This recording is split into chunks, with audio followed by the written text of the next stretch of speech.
It's great to be here. I'm Deke Arndt. I've traveled in from Asheville, North Carolina. I'm the chief of our Climate Sciences and Services Division, which is exactly what it sounds like. We're a part of NOAA that tries to help provide. We're data people, so we're all data nerds, basically in the division, and we kind of assemble the data and make the indicators that try to help inform good decision making in the face of climate. That's kind of what we do. That's the background that I'm coming from. And I'm just here to share just a bigger picture view to kind of baseline us on what's going on with the climate system. Hopefully introduction not just to NOAA, but all of the wonderful partners, including some really great institutions here at UNL and nearby that serve Nebraskans.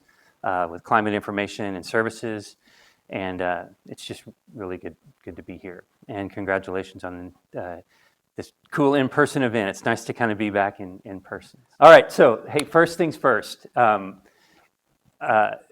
So unfortunately, my role is I'm going to be presenting a lot of climate change data and information, and it's very easy to kind of get kind of beaten up by that, right? So sometimes it seems like a sledgehammer. Oh, this thing's changing. Oh, this thing's changing. Oh, this thing's changing.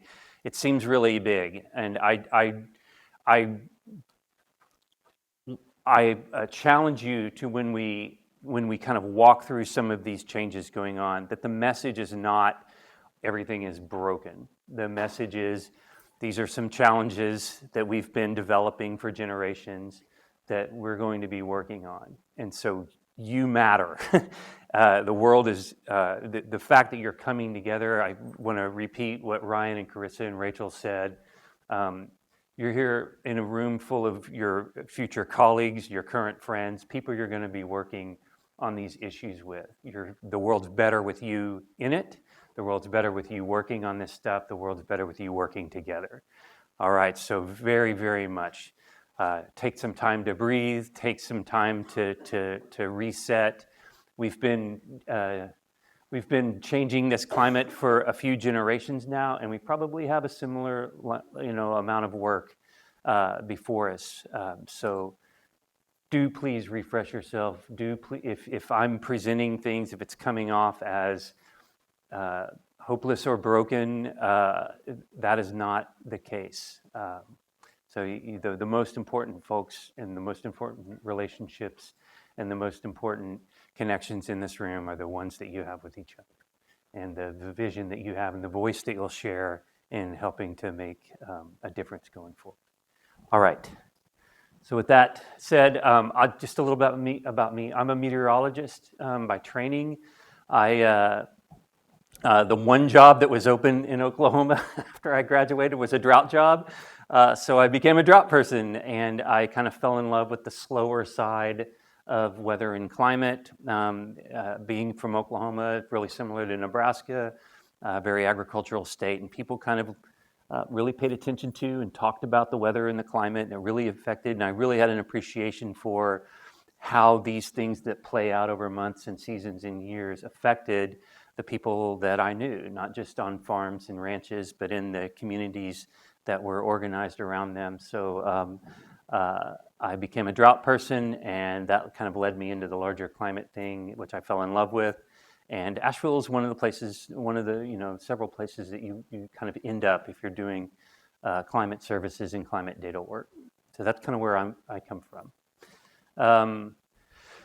So the next couple slides are kind of a commercial for NCEI. So if you want to take a nap, these are the slides to take a nap on, right? A lot of the world's weather and climate data ends up in Asheville, which is a mountain town in western North Carolina.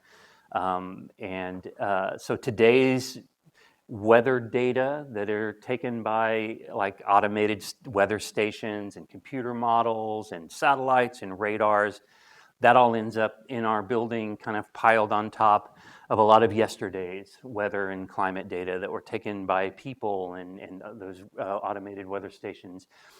And when you have all of that data from around the world, you can begin to build a history of what is the baseline of the climate.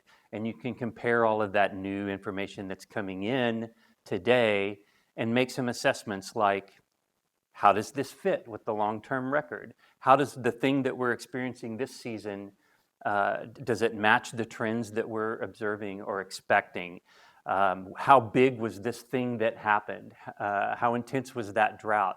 And so that historical record helps give us the context that helps describe some of the records. So that's why we exist, is to keep track of the history and inform decisions going forward. The reason we're in Asheville, it's a funny story, back during the Cold War, which was another really big problem that we thought we'd never get out from underneath. A lot of the vital records institutions were moved to smaller places in America because we didn't want the Soviets to get us. So that's why we're in this weird little mountain town in Asheville.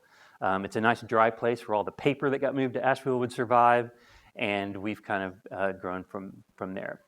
So you may know us for this. If you've seen the trace of the global temperature, that's one of the things that we do. So each circle on this graph, and we'll look at a lot of graphs in the next 5 or 10 minutes, and they're just like you've experienced in your classes. The past is on the left, and the present or the future is on the right, and we walk through time from left to right. And so this particular graph, we have a baseline here. We're expressing these as what I'll call anomalies, and what that means is just a difference from a long-term average. And the long-term average on this happens to be the 20th century average global temperature, 1901 to 2000. So circles that are below the black line are years that were cooler than that average, and circles that are above that black line are years that were warmer than that 20th century average. And then the blue bars are just the decade average. Those are the 10 years of that decade all averaged together. So that's what you see. The circles are the year to year, kind of bouncing up and down, and the blue bars kind of reflect a little bit of the longer term trend. But you see a few things on here, right? One is that it's going up, that the individual years aren't necessarily a little warmer than the year before them. They're basically bouncing up and down, but the long-term trend is up. And it kind of looks like jumping up and down while you're riding on an escalator. And the escalator ride is the long-term climate change that greenhouse gases are driving. So that's the stair step up in those decades. And then the jumping up and down are the little things that happen within the year. El Nino and La Nina and all these kind of patterns where the ocean and atmosphere kind of slosh around and expose warm water and expose cold water. And that causes, over the course of that causes one year to be a little off trend from the next. So that's what we see. You can definitely see, we've moved into a new neighborhood. We've kind of left the climate or the global temperature of the 20th century behind. You may know us for this, the billion-dollar disasters. You see that we release these every quarter, and they kind of represent our relationship with the climate.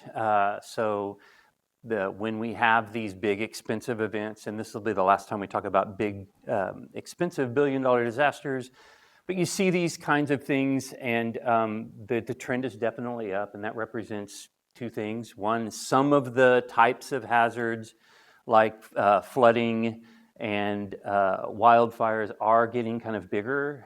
And then another representation is we have more stuff than we did when this started in 1980. We're a wealthier nation, even accounting for inflation. So, and we're moving to the south where more hazards happen. So this is not strictly a signal of climate change. This is a combination of some of the climate change things that are happening are getting more frequent, but also we're moving into areas that are more prone to those. It's a metric of our overall relationship with the climate. And then I think this is the second to last of our commercials.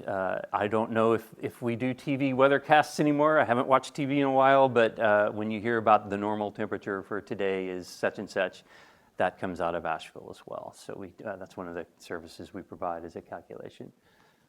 We put together some reports. So there's a wonderful state climate assessment here in Nebraska, put together by the institutions here. I know there's a Lincoln Climate Action Plan. We do similar work kind of on the national and global scales as well. So it's an important network of professionals kind of sharing information and putting it in context. So the National Climate Assessments, written by a few hundred authors from around the country. It's assembled and kind of put together and published in Asheville. The State of the Climate Report is an annual document. It comes together. It's a very much more technical if you want to see a lot of graphs about subsurface salinity trends in the Atlantic Ocean. That's where to go. If you want a good plain language description of what's going on with the climate system, the climate assessment is a good tool. And I think that's it. I also just and I'm here because we're partners and friends with some institutions here in Lincoln. So we have a relationship with the High Plains Regional Climate Center, which does amazing work, helping folks around this part of the country get their hands on climate information. We're friends with the Drought Mitigation Center as well, which not only tracks drought, but helps people deal with trends in drought and prepare for drought.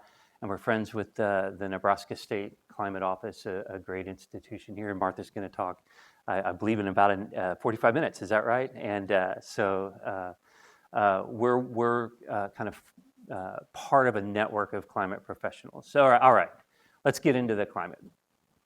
We saw this.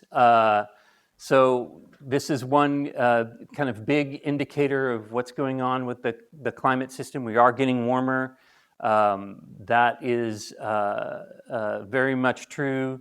But to be honest, none of us are really affected directly by global temperature. It's just a metric. What really matters is what goes on locally and in a place, right?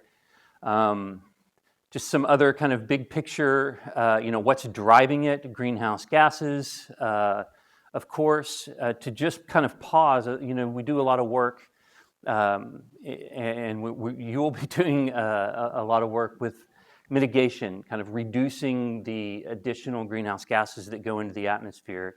And so you probably already know this, but the three that are kind of the most important drivers are carbon dioxide, methane, and nitrous oxide. And carbon dioxide is kind of the greenhouse gas that we track and that we talk about and that we worry about and that we encourage policy about. And the reason it is the one is there's a lot more of it than the other. So these are actually technically pound for pound more potent greenhouse gases. They trap more heat, kind of pound for pound, methane and nitrous oxide do. But carbon dioxide remains the greenhouse gas because there's a lot more of it. We measure it in parts per million versus parts per billion, and it lasts a long time. It's a very stable gas. Once you make carbon dioxide, it kind of hangs around for decades, centuries in the atmosphere. So that's why it is the greenhouse gas. And all three of these are again, kind of way up there compared to long-term, hundreds of thousands of years in the past. They're up there. So they are doing a lot of what we call forcing. They're driving a lot of warming in this system. So the rate of warming, and this is where we start getting into the more practical kind of side of things. The rate of warming varies around the world. Not everyone experiences global change, global warming, climate change in the same way, and that's true even in temperature. So the reason we have this slide is to just make that point that climate change expresses itself as a challenge and an issue in different ways in different places. And even with things like sea level and temperature, which seem like kind of the same thing everywhere, there are really profound kind of regional kind of patterns, and where the issues that you face with climate change really depends on where you are. So this is how much the world has warmed since 1901, or the rate of that warming. And this is the rate of the warming just over the last 30 years. And the thing to notice here is the northern hemisphere, the northern part of the globe is warming a lot faster than the rest of the planet. And that's because that part of the world traditionally has seasonal snow and ice cover, right? And that stuff's bright white and it reflects sunlight. And as the world warms, that frozen stuff goes away, right? It arrives later, or it melts sooner, and so it spends less time on the ground. And where you used to have snow and ice cover traditionally, when that goes away, it absorbs a little more sunlight onto the soil or the water beneath it, right? So that amplifies that effect. And so we do see kind of the higher latitude, more northern, more poleward parts of the northern hemisphere warming faster than the rest. All right. Just an example of Arctic sea ice. So Arctic sea ice is one of the contributors to that. Arctic sea ice kind of expands to a maximum every year in March, and then retreats to a minimum every summer, late summer in September. And we can see that annual expansion in March. It's basically, it's expanding to a slightly smaller range, but the real change that we see in the poles in the Arctic sea ice is in September. It's basically retreating to a new minimum or a smaller minimum every year. Again, it has profound consequences for that northern hemisphere warming. This is just taking those last 3 or 4 topics and kind of painting them together. This green line is the same global temperature that you've been looking, that was expressed as blue circles in a previous graph. And the blue line is the temperature in the Arctic and how it's changed over time. So we can see the Arctic in the last 50 years or so, it's warming about 2.5, maybe even 3 times as much as the rest of the planet. So it really is kind of the crucible of change. We could go through a lot of indicators. We won't go through a lot of the indicators because it does begin to feel like a sledgehammer, but the basics are the frozen stuff is going down, the snow cover, the sea ice is going down, the warmth of different parts of the atmosphere and the humidity in the atmosphere and the oceans especially are going up. So there, we could go through dozens and dozens and dozens of indicators that would kind of all together say the same thing. Wow, the world's warming. It's kind of a chorus, and there's no need to march through all of them here today. So we see that in the natural world. We see that in kind of some of the things that are changing are glaciers. And so this is a photo 60, 70 years apart of a glacier in Alaska that's really retreated back up into the valleys. That's kind of a bummer for the U.S. Definitely changes the ecosystem there. But about 1 billion people around the world are dependent on glacial water, and the timing of that, and the amount of and the location of that. So in South Asia in particular, a lot of glacial melt it feeds a lot of agriculture and domestic uses. And so what we would kind of consider a kind of a sad loss is actually a really direct impact. Again, around the world, the changes that we see, it depends on where you are. And as you work on climate issues, that's an important thing to remember is the experience that I had with climate change in Oklahoma is not the same experience that I'm observing and being a part of in Asheville. And if any of us were to move around, it's definitely part of your work is to getting to know the issues and what's going on in a place. So that was like they're all singing in chorus. They're all kind of singing the same song. How do we know it's us? How do we know it's humans driving it? How do we know that there's something we can do? And honestly, knowing that it's us is a little. It also means that we can do something about it. So we know. So just to walk through, kind of from the science side, how do we know it's us? First of all, we've been studying this stuff for a long time, and we've kind of known this would be the case for about 150, 200 years. So, the theory of greenhouse gases and that they would trap heat has been known for a long time. That's expressed here in our models of the world. So what this is are 2 sets of models run, basically modeling the planet, the climate system, from the past, from about 1900 through a few years ago. And this is the global temperature output from those models. And what you see here in blue is if we leave the humans turned on in those models, if we add greenhouse gases along the way, like we have been in real life, that's the temperatures that these models would, over thousands and thousands of runs, would come up with. If we turn the humans off and kind of freeze the greenhouse gases at the concentrations they were at the beginning of this time, we would expect temperatures to kind of follow the green trace. And then the black line is what we've actually observed. So one thing in science is, can you find an alternative explanation of what's going on? And we can't. The greenhouse gases emitted by humans, not only did we kind of anticipate it, and a lot of chemists worked for a long time to understand the greenhouse properties of those gases, we don't have a competing explanation. Again, it's us. We can kind of model which pieces of the natural contributions to change. So could it be the sun? Well, if it were the sun driving climate change, it would look like this kind of wavy red line here. So what we have here on the top are, that's the actual observed global temperature, the same thing that we've been looking on. And this would be, the sun goes through a cycle every 11, 22 years, gets a little more active, a little less active.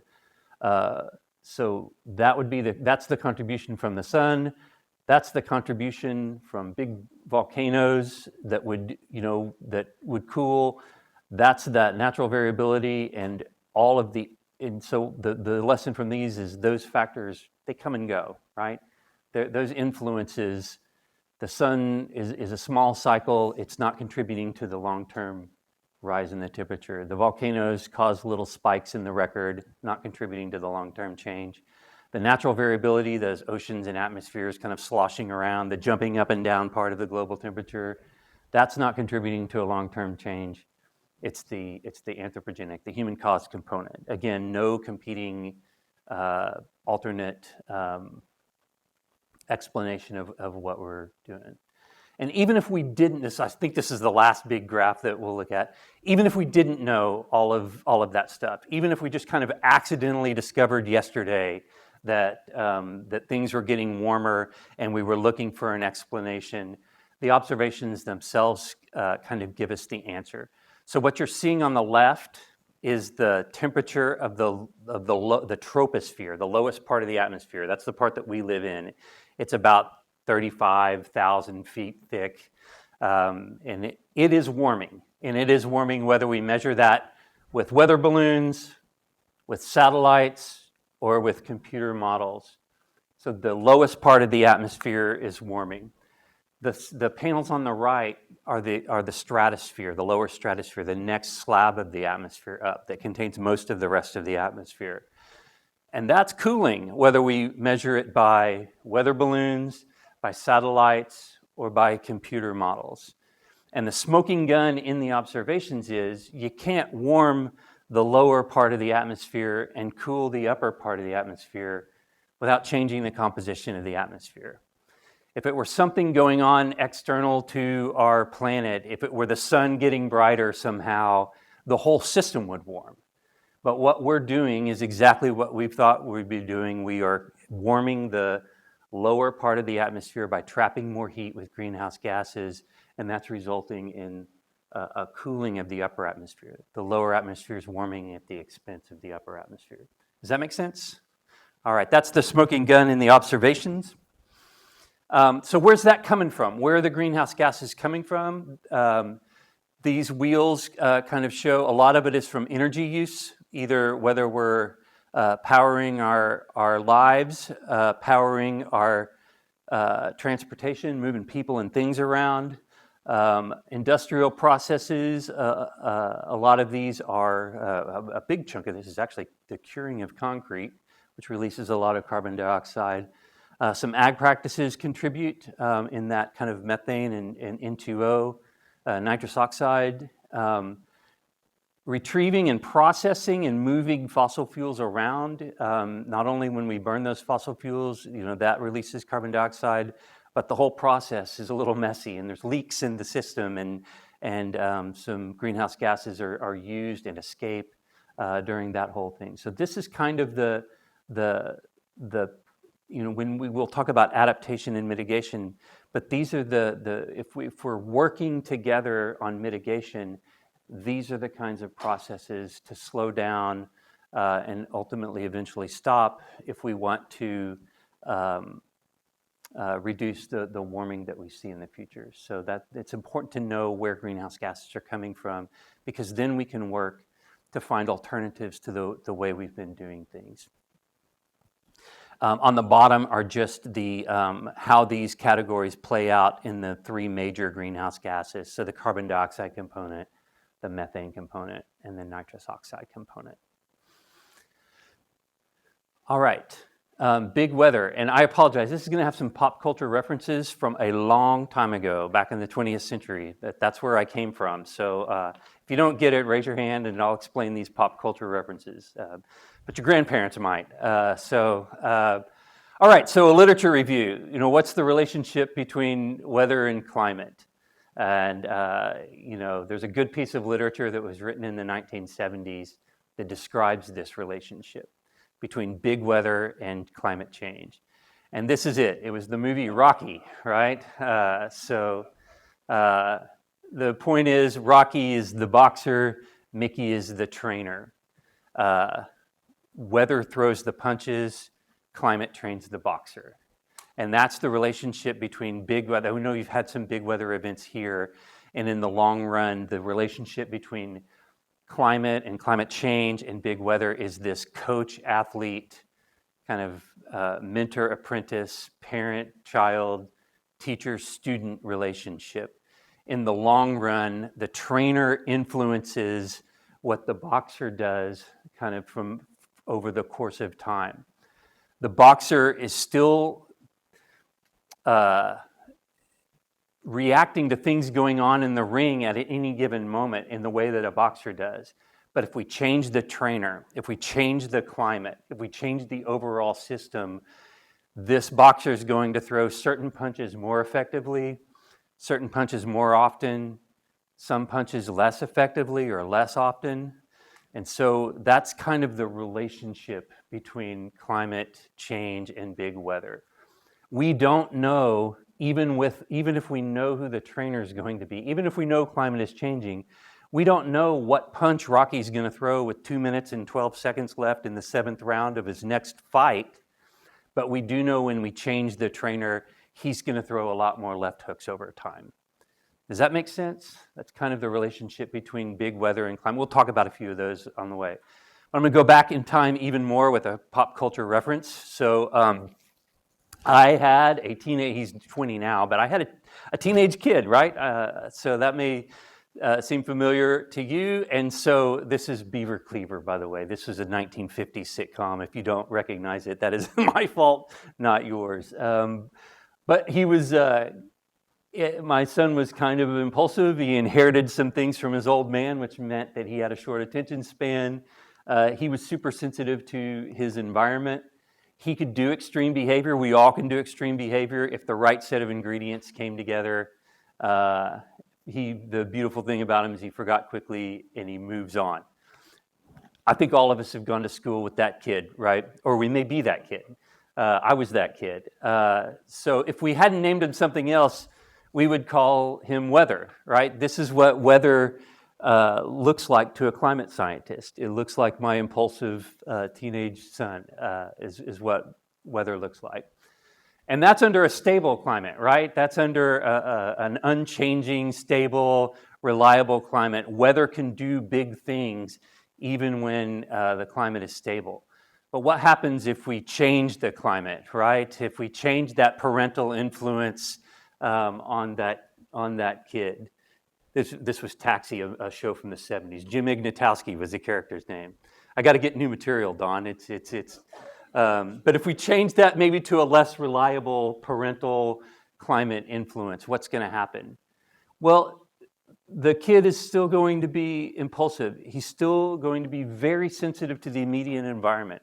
Big weather is still going to happen. He may hang out with his friends El Nino and La Nina, which kind of influence him from month to month, season to season. But those ingredients are coming together differently. And so the drivers of the individual days, the drivers that make big weather events, are still the same ingredients, but we're changing the composition of how those ingredients come together. And that's how a changing climate kind of informs big weather. And we could go through for hours and kind of diagnose big rain, big heat, big drought, and how those are coming together. And I will skip the big heat, except for this. So nationally, what this graphic is from 1910 through last summer. It is an expression of how much of the CONUS, the contiguous United States, the lower 48, how much of the CONUS experienced really extreme morning temperatures in the summer, overnight lows in the summer. So think of this as the dawn, sunrise temperatures, and red bars mean a lot of the country experienced temperatures that were extremely warm, top 10% warm for summer mornings. Blue bars represent how much of the country experienced bottom 10, extremely cool relative to summer mornings. And you can see a trend. And if you do all the permutations of the 4 seasons, summer, spring, winter, fall, afternoon temperatures, morning temperatures, this is the most dramatic of those 8 graphs that we would put up. And the point of that is, in the US, the temperature thing, the extremes that are changing the most are summer morning temperatures. And we can see, quite a bit, just in the last couple of years, we've had morning temperatures that we used to describe as really extreme, but now we're experiencing them a lot. And so think about who is sensitive to summer morning temperatures. Who would be sensitive? If anyone wants to take a shot, go ahead. Anyone want to hazard a guess? Who would be especially sensitive to summer morning temperatures? Yes? Farmers, exactly. Farmers, because of crops and livestock, definitely sensitive to overnight temperatures. Certain row crops are very sensitive. They need that cooling off time. Cattle definitely need that cooling off time.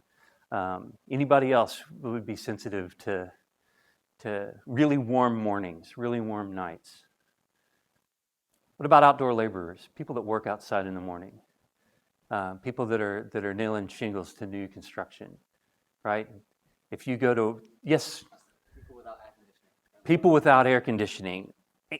Exactly. And can I add people that have to make, where the cost of air conditioning is a big piece of what they deal with, right? So it's not just they don't have air conditioning, but people that are really sensitive or hit harder by big bills. Thank you. Yes?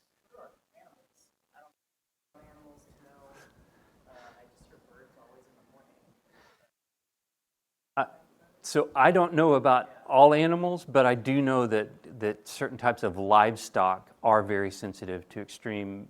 Without those several hours of a kind of a cooling off period, I'm assuming that translates across mammals, but that's just me speculating.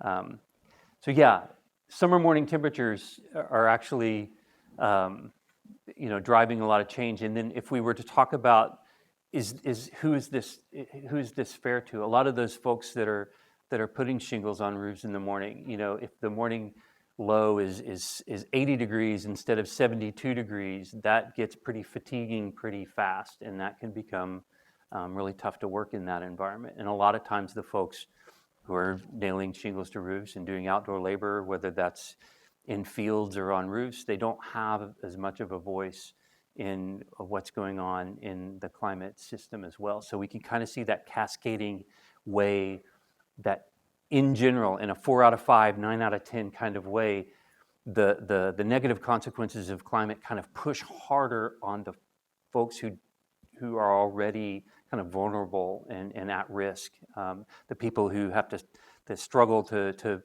pay air conditioning or don't have that option. So it's a great point. We'll move on from here. And then we'll talk about, this is the same thing put in a different way. So you can kind of see what this is Houston, Texas, Harris County, Texas. The blue curve represents all of the summer lows kind of observed in the last half of the 20th century. So where the peak is highest, those are the low temperatures that happen the most often during the summer. And so Houston, Texas would see low temperatures during the summer months, and a few in the upper 60s, and then a lot in the lower 70s, and a few in the mid to upper 70s. So this is 75 right here, 65, 70, 75, 80. You can see kind of back in the late 20th century, about 25% of Houston nights didn't cool below 75 degrees, so about 1 out of every 4 nights. That's a pretty rough night if you don't have air conditioning. Everyone in Houston pretty much has air conditioning. However, in the last decade now, 2/3 of those nights are not cooling to that temperature. And if you're in Houston, even if you have air conditioning, you're pumping a lot more quarters and tokens and dollars into cooling your home. And if you don't have a lot of money to spare, that gets really expensive. And then when you imagine, let's say a Hurricane Harvey knocking out power for 2 or 3 weeks, and you didn't have the resources to evacuate in a timely manner, which tends to line up with you don't have the resources to pay big electric bills, then you're in Harris County sleeping somewhere without a lot of relief from that situation. So again, cascading hazards landing typically on more vulnerable people. Big rain is increasing. I think we've got a couple more hazards. Big rain's getting bigger. So big rain's getting bigger in 2 ways. One is the biggest events are tending to get bigger throughout much of the country.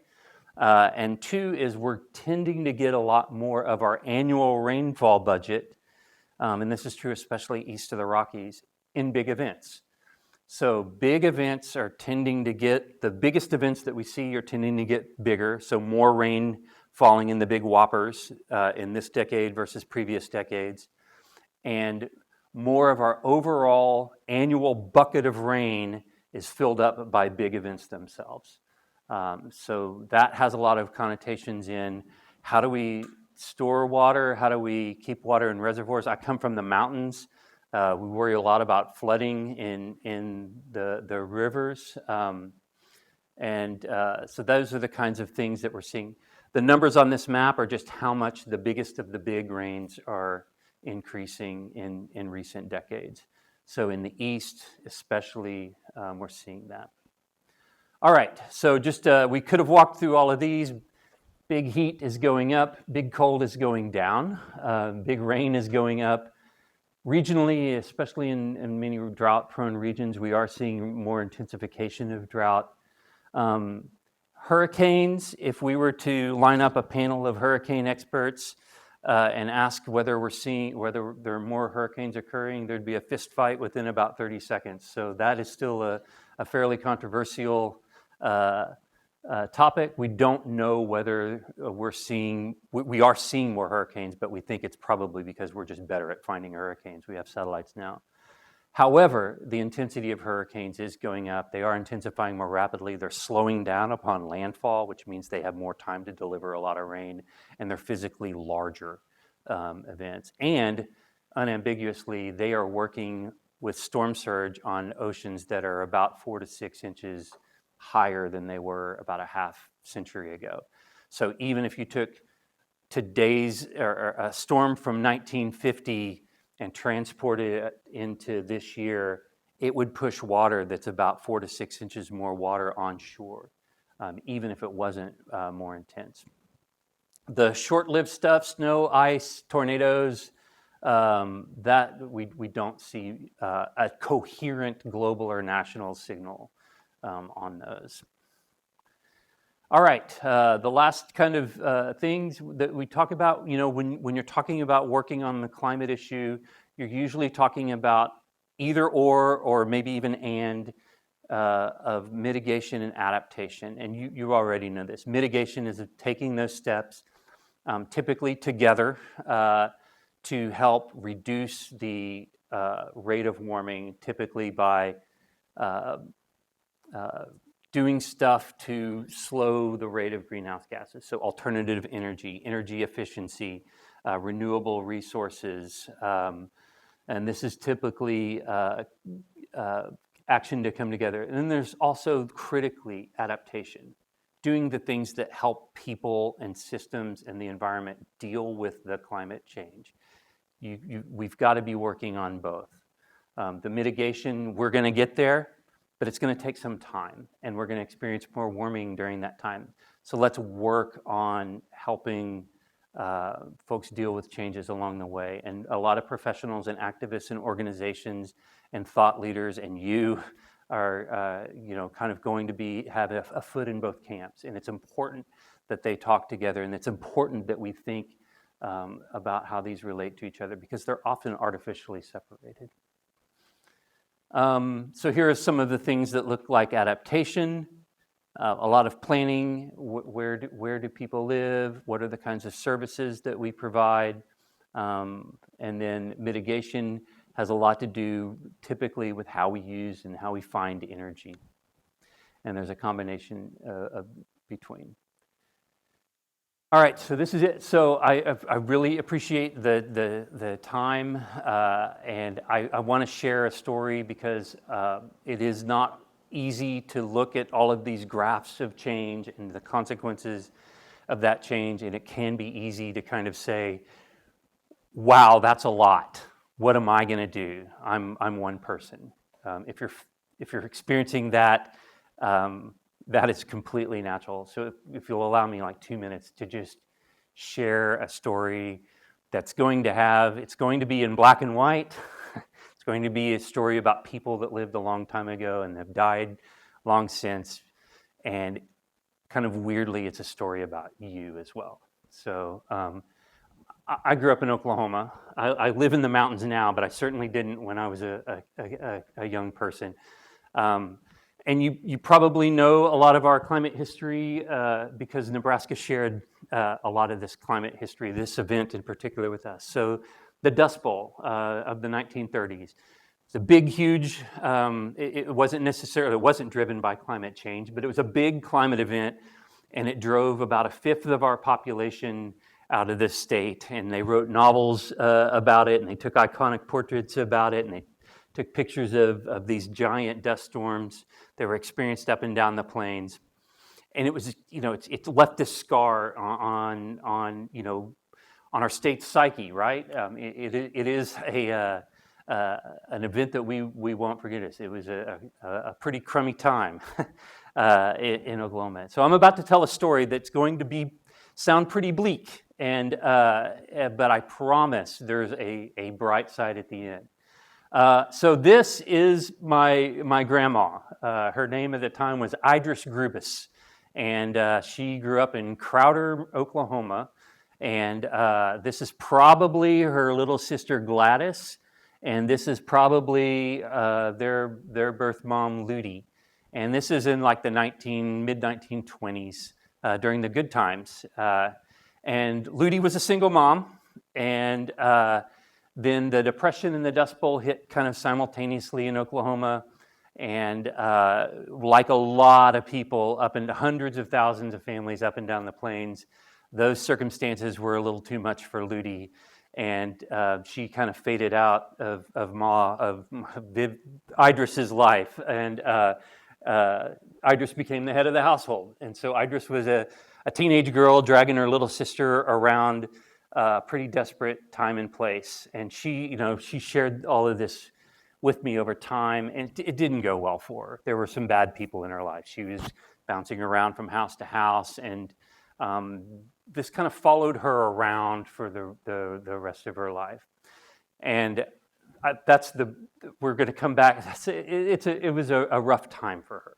It was a rough time for this was not unusual. This happened a lot around this part of the country.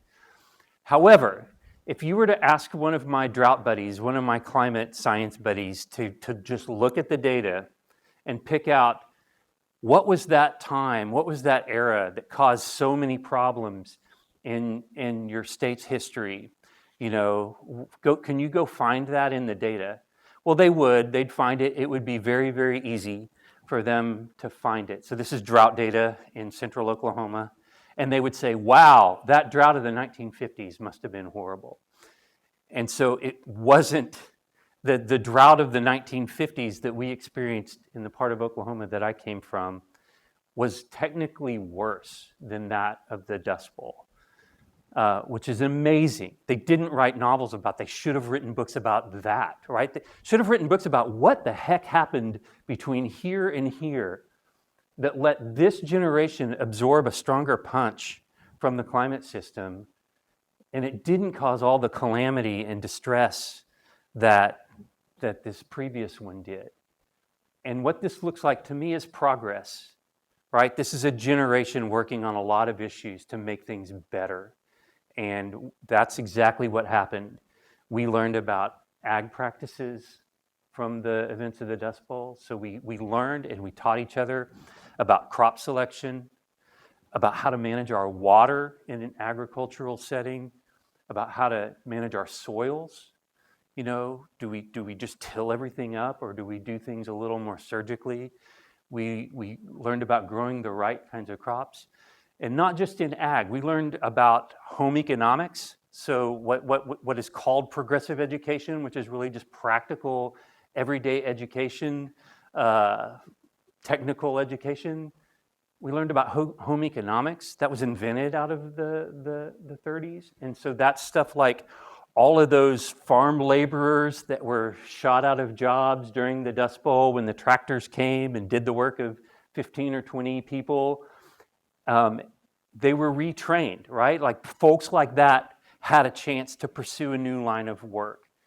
You know, the whole situation, the support system for the people towards the lower end of the economy was improved. You know, this generation spent a lot of time helping kind of make a safety net that worked for people. They didn't fall out of the bottom of the economy like my grandma did in the 30s.